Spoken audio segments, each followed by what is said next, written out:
That's why the chip war right now is really, really complicated, because I'm sure at the end of the day, US and China, they want the same end goal, but they just can't agree with the politics in between.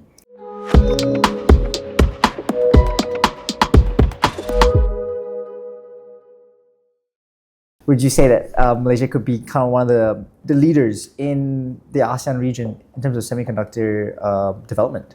Malaysia's at the back end of the production, Yep. so we're doing the testing and the packaging. We're not doing the designing, we're not doing the wafer fabrications. It is, so I wouldn't really say development. But what I do think is Malaysia has the potential, like we have the know-how, we have the experience to create some sort of network, right? To share what our experience has been, and to maybe create a network to discuss or maybe work on improving, enhancing the supply chain links when it comes to the semiconductor industry, because it is not localized. It is very, very much global and interconnected. Singapore is a big player in semiconductors. Philippines, Indonesia, even Thailand, they are all trying to develop their industries as well. So there is an emerging ecosystem in ASEAN. And I'm not sure if Malaysia can play the leading role, but we are very, very well positioned to kickstart this process. Okay. So in that sense, who are our direct competitors in the back end from where we stand right now?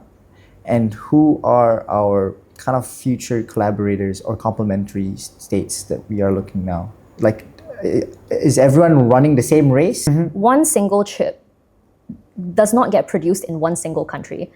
There is not one single country in the world that has a complete semiconductor supply chain that can produce you a chip from start to end.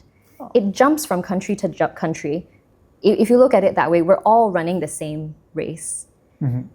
That's why the chip war right now is really, really complicated, because I'm sure at the end of the day, US and China, they want the same end goal, but they just can't agree with the politics in between. Gotcha. And this is why, when we talk about the chip war disruptions, all of these middle countries in the middle, they're caught because suddenly you have sanctions, suddenly you can't export this particular chip to this particular, into this particular product or this particular country, and it gets very, very disrupted. And that's also why suddenly it's become a lot more competitive, why so many newer players want to have skin in the game. When there's uncertainty, you try to look for options.